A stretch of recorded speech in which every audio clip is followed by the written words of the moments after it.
નમસ્કાર વિદ્યાર્થી મિત્રો, ગુડ મોર્નિંગ। ગયા લેક્ચરની અંદર છેલ્લે આપણે ફળના પ્રકારો અને બીજ એની વિશે થોડી ચર્ચા કરી હતી। આજે આપણે એકદળી અને દ્વિદળી બંને બીજ છે એની રચના એ જોવાની છે। તો શરૂઆત કરીએ પહેલા દ્વિદળી બીજની રચના અને ત્યાર પછી એકદળી બીજની રચના। તો દ્વિદળી બીજની રચના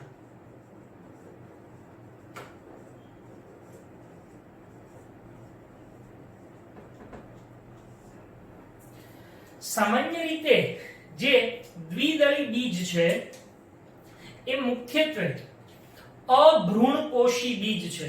હવે અભ્રૂણપોષી એટલે શું? આપણે ગયા લેક્ચરની અંદર વાત કરી ગયા કે જેની અંદર બીજપત્રની સિવાયના અલાયદા વિસ્તારમાં ખોરાકનો સંગ્રહ થતો હોય તો આ વિસ્તારને આપણે ભ્રૂણપોષ કહીએ છીએ। તો આ બીજ છે એ અભ્રૂણપોષી બીજ છે, એટલે કે એમાં ભ્રૂણપોષ જોવા મળતો નથી। હા, કેટલાક અપવાદ હોય છે, જેમ કે એરંડાની અંદર બીજ છે એની બીજપત્ર સિવાયના અલાયદા વિસ્તારમાં ભ્રૂણપોષ હોય એની હમણાં આપણે ચર્ચા કરીએ।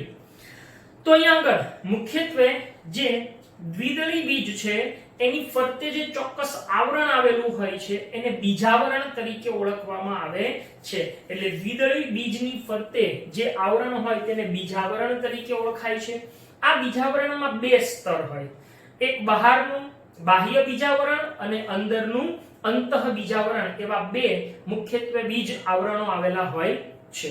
હવે આપણે એક દ્વિદળી બીજ કયા છે એની આપણે ગયા લેક્ચરમાં ચર્ચા કરી ગયા। વાલ, વટાણા, ચણા આ બધા દ્વિદળી બીજ છે। તો અહીંયા આગળ એક આપણે આકૃતિ દ્વારા એની સમજૂતી મેળવીએ। ધારો કે આ ચણા છે,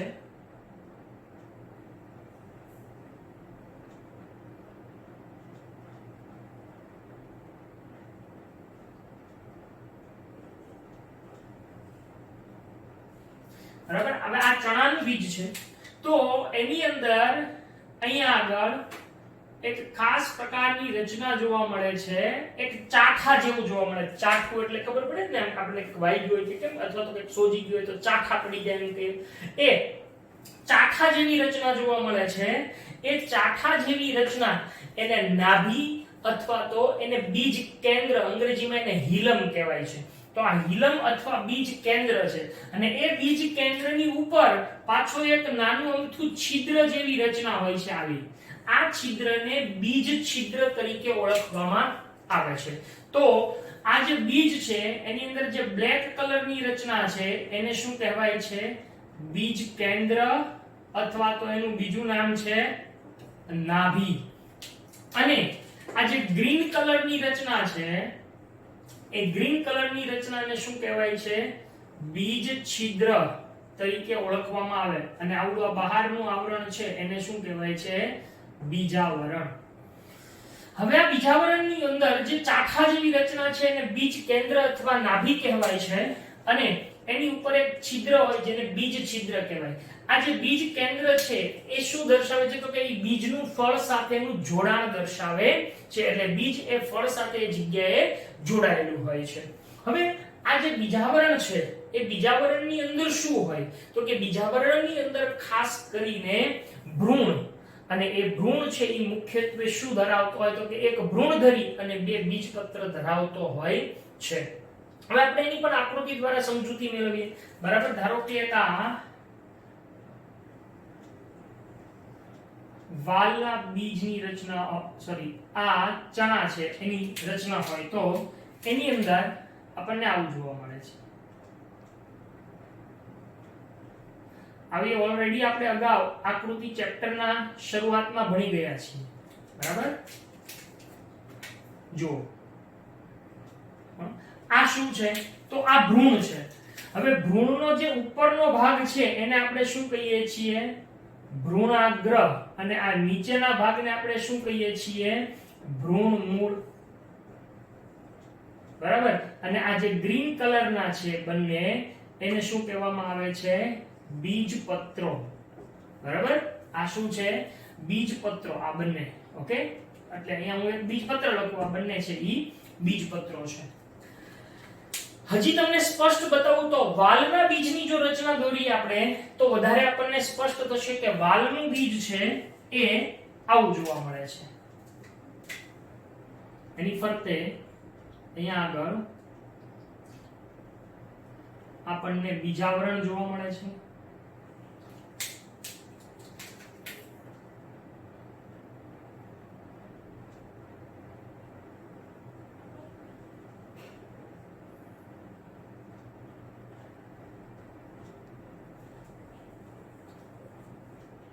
આ રીતે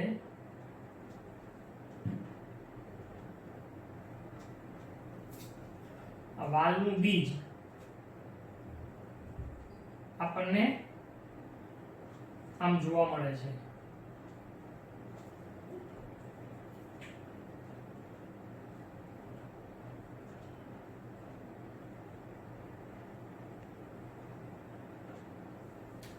બરાબર.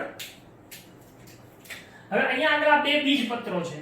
એની ફરતે બહારના ભાગમાં આ આવરણ છે એને આપણે બીજાવરણ કહીએ છીએ. આ બ્લુ કલરનું જે બતાવું છું એ શું છે? બીજાવરણ છે. આ ગ્રીન કલરના બે એ બીજપત્રો છે. બરાબર. ગ્રીન કલરના છે એ બે બીજપત્રો છે. અને અહીંયા આગળ આ જે ધરી છે એની ઉપર એક ખાસ પ્રકારની રચના આવેલી હોય છે જેને ભ્રૂણ ધરી કહેવાય. ખરેખર આ ભ્રૂણ ધરી છે. બરાબર. આ રીતે આ ભ્રૂણ ધરીની ઉપર અહીંયા આગળ આવી વિશિષ્ટ રચના છે.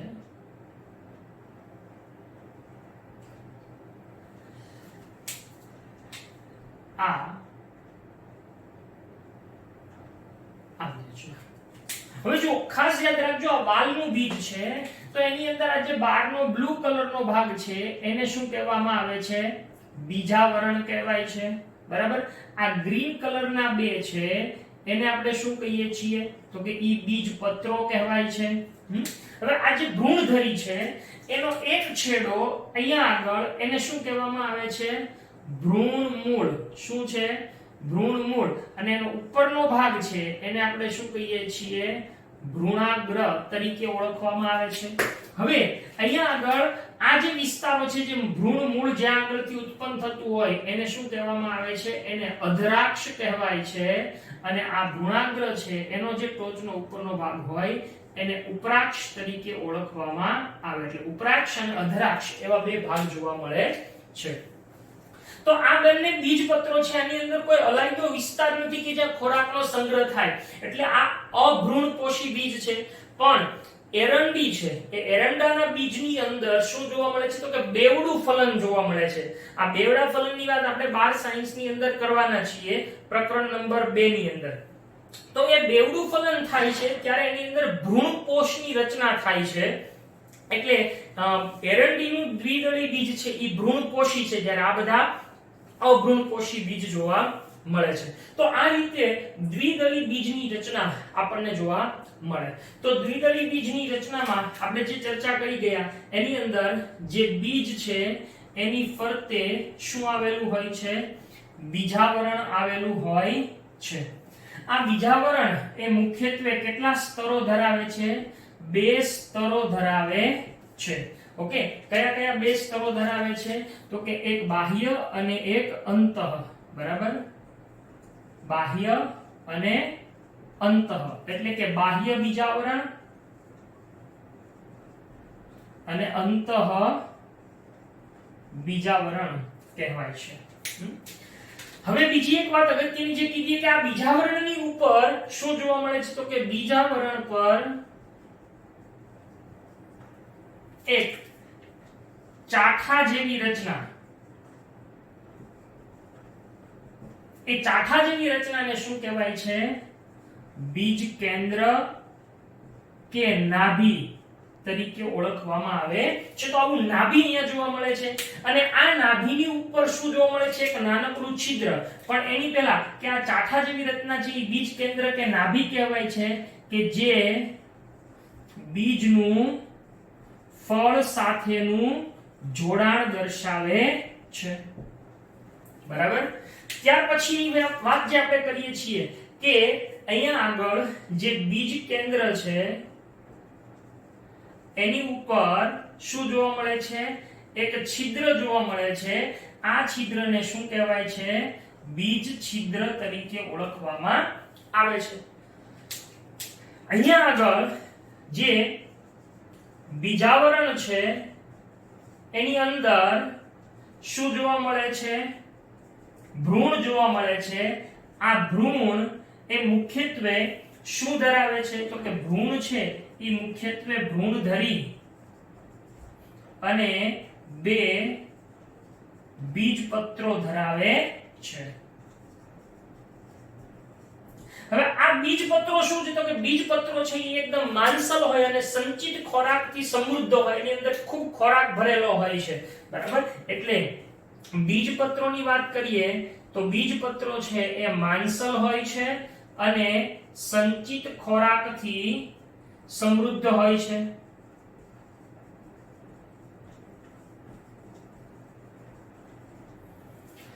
જ્યારે ભ્રૂણ છે, ભ્રૂણધરી છે, એના એક છેડે ભ્રૂણ છે, એનો એક છેડો શું કહેવાય છે? ભ્રૂણાગ્ર અને બીજો છેડો ભ્રૂણમૂળ તરીકે ઓળખાય છે. ભ્રૂણમૂળ અને ભ્રૂણાગ્ર, આને પ્રાંકુર કહેવાય અને આને આદિમૂળ તરીકે ઓળખવામાં આવે છે. તો ભ્રૂણમૂળ એ ભ્રૂણ એટલે કે ભ્રૂણ છે એનો એક છેડો ભ્રૂણાગ્ર અને બીજો છેડો છે ઈ ભ્રૂણમૂળ ધરાવે છે. એરંડી જેવા બીજની અંદર મુખ્યત્વે બેવડા ફલનને કારણે શું જોવા મળે છે? ભ્રૂણકોષ રચાય છે. આમાં ભ્રૂણકોષ હોતો નથી એટલે આ બધા બીજ કેવા છે? અભ્રૂણપોષી છે. જ્યારે અપવાદ રૂપે એરંડી છે એની અંદર બેવડા ફલનને કારણે શું જોવા મળે છે? તો કે બેવડા ફલનને કારણે ભ્રૂણકોષ છે ઈ જોવા મળે. જ્યારે વાલ, વટાણા, ચણા આ બધાની અંદર ભ્રૂણકોષ હોતો નથી એટલે ઈ બધા બીજ કેવા કહેવાય છે? અભ્રૂણપોષી બીજ તરીકે ઓળખવામાં આવે છે. તો આ થઈ ગયા દ્વિદળી બીજની રચના કે જેમાં ભ્રૂણકોષ અલાયદો વિસ્તાર જોવા મળતો નથી. હવે આપણે જોવાની છે એકદળી બીજની રચના. તો જોઈએ એકદળી બીજની રચના. બરાબર? એકદળી બીજની રચના.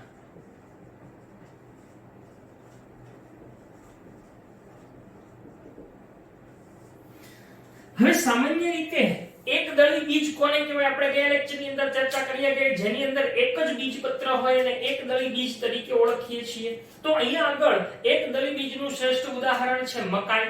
બરાબર? મકાઈ જેવી જે એકદળી વનસ્પતિ છે બીજ ધરાવતી, એના બીજની ફરતે જે આવરણ હોય બીજાવરણ એકદમ પાતળું અને ફળની દિવાલ સાથે જોડાયેલું હોય એટલે એને સંયુક્ત રીતે તુષ તરીકે ઓળખવામાં આવે છે. આ બીજ છે એ ભ્રૂણપોષી છે. એનો મતલબ એમ થયો કે આની અંદર ખોરાક છે એ બીજપત્ર સિવાયના અલાયદા વિસ્તારની અંદર સંગ્રહિત થયેલો હોવા જોઈએ. આપણે એની આકૃતિ દ્વારા સમજીએ કે અહીંયા આગળ જે મકાઈનું બીજ છે એની અંતસ્થ રચના કેવી જોવા મળે છે. તો જુઓ, મકાઈના બીજની અંદર આપણને આવું જોવા મળે છે. આ મકાઈના બીજની રચના છે.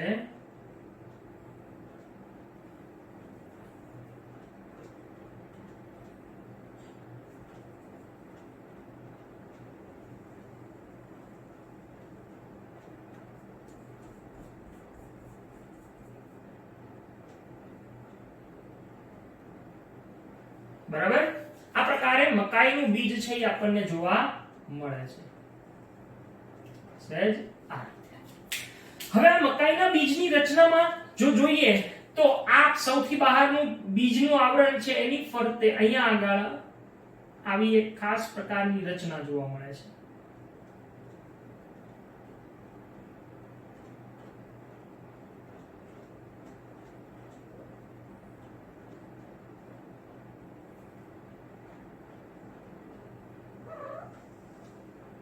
બરાબર? આ પ્રોટીનની બનેલી એક દિવાલ જેવી અથવા સ્તર જેવી રચના છે. આ સ્તરને સમિતાયા સ્તર તરીકે ઓળખવામાં આવે છે. બરાબર? આ એક સમિતાયા સ્તર છે. આ સમિતાયા સ્તર તમારે આવતું હતું બરાબર, પ્રોટીનનો સંગ્રહ કરતા જે કણ હોય એને સમિતાયા કણ કહેવાય છે, એવું આવતું હતું ને. એમ અહીંયા આ પ્રોટીન છે એનું બનેલું આવરણ છે સમિતાયા સ્તર કહેવાય છે. અને આ આખો ભ્રૂણકોષ, અહીંયા ભ્રૂણકોષ, આ આખું એની ફરતેનું આવરણ સમિતાયા સ્તર. હવે અહીંયા આગળ આ રીતે ઢાલ આકારનું આ બીજપત્ર જોવા મળે. આ કેવા આકારનું બીજપત્ર કહેવાય છે? અને ઢાલ આકારનું આ બીજપત્ર છે એ જોવા મળે છે. અને આ ઢાલ આકારના બીજપત્રને શું કહેવામાં આવે? વરુથિકા કહેવાય. યાદ રાખજો આ શબ્દ. અને વરુથિકા તરીકે ઓળખવામાં આવે છે. હવે અહીંયા આગળ આ જે ભાગ છે ત્યાં આગળ મુખ્યત્વે આ ભ્રૂણધરી એ અહીંયા આગળ આવી રીતે જોવા મળે છે. જો આ ભ્રૂણ છે ઈ આ રીતે અહીંયા આગળ આપણને જોવા મળે. બરાબર, આ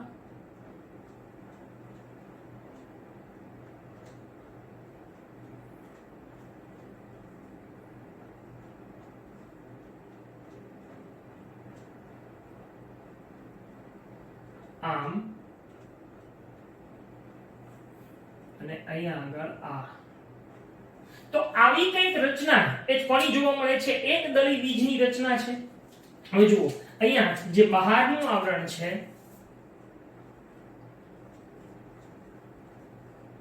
બીજાવરણ અને ફળની દિવાલ જેને તુષ તરીકે ઓળખવામાં આવે છે.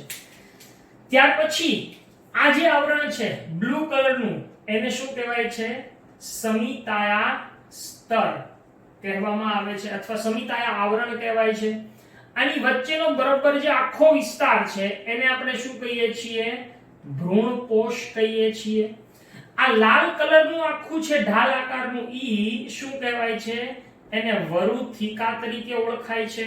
હવે આવડો આ ભ્રૂણ છે બ્લેક કલરનો, તો ભ્રૂણની અંદર આ જે ભાગ છે આ એને શું કહેવાય છે? ભ્રૂણાગ્ર.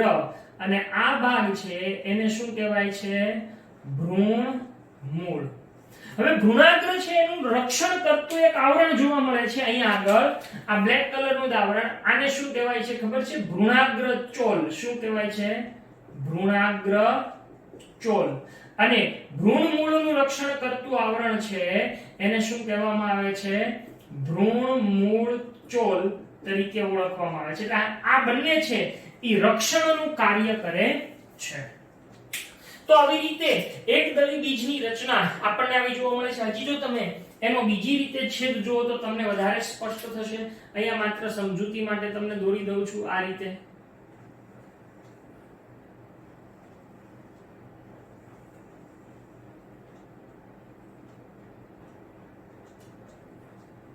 બરાબર,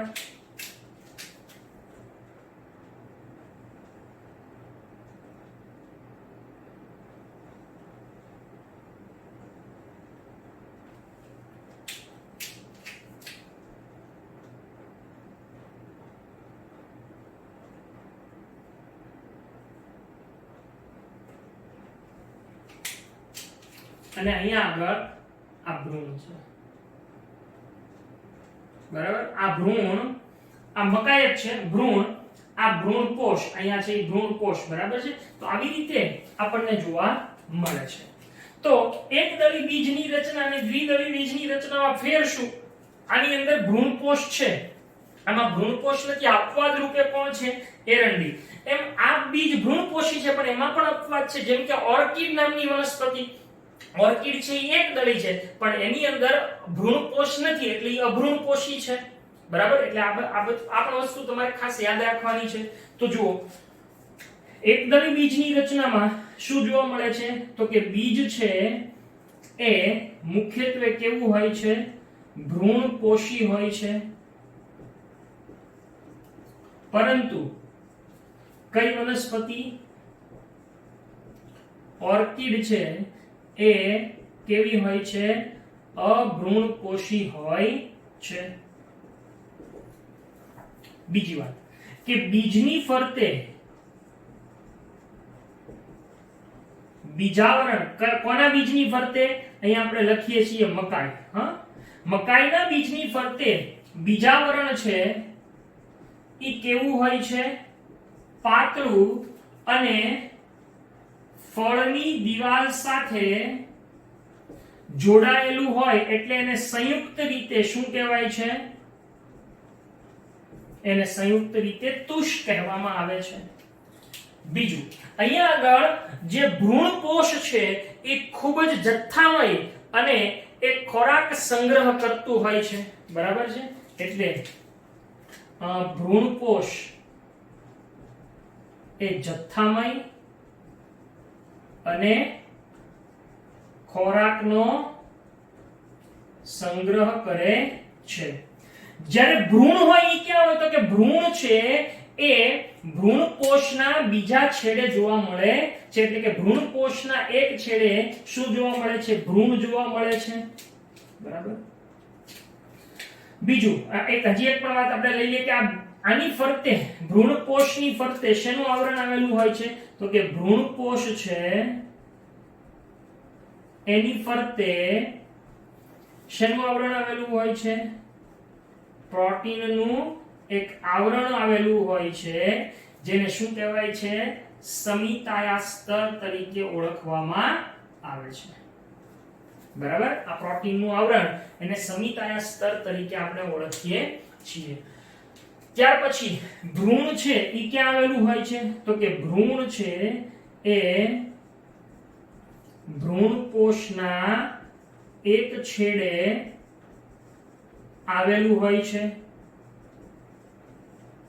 બીજું, ભ્રૂણપોષ છે એના બીજા છેડે સામાન્ય રીતે શું જોવા મળે છે? તો કે એક ઢાલ આકારનું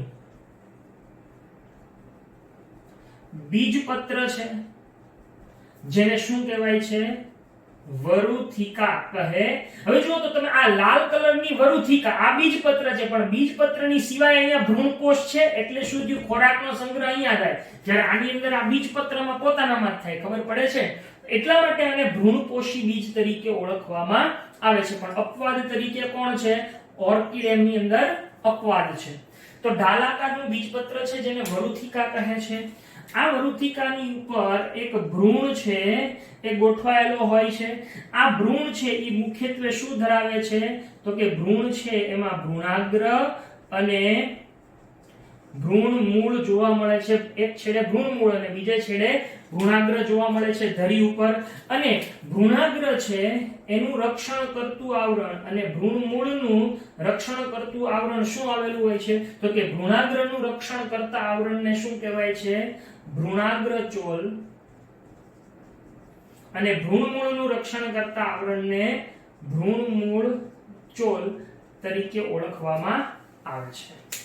લો, તો આ એકદળી બીજ અને દ્વિદળી બીજની રચના અહીંયા બે આજુબાજુ લખી છે એના કારણે તમને એકદમ સ્પષ્ટ એનો તફાવત છે જોવા મળે. તો અહીંયા આગળ આપણે બીજની રચનાની વાત છે પૂર્ણ કરીએ છીએ. આજના લેક્ચરમાં અહીંયા સુધી રાખીએ છીએ. આવતા લેક્ચરની અંદર આખી પુષ્પસૂત્રની રચના અને વિવિધ કુળ અને એની લાક્ષણિકતાઓની ચર્ચા કરશું. તો આજે અહીંયા રાખીએ છીએ.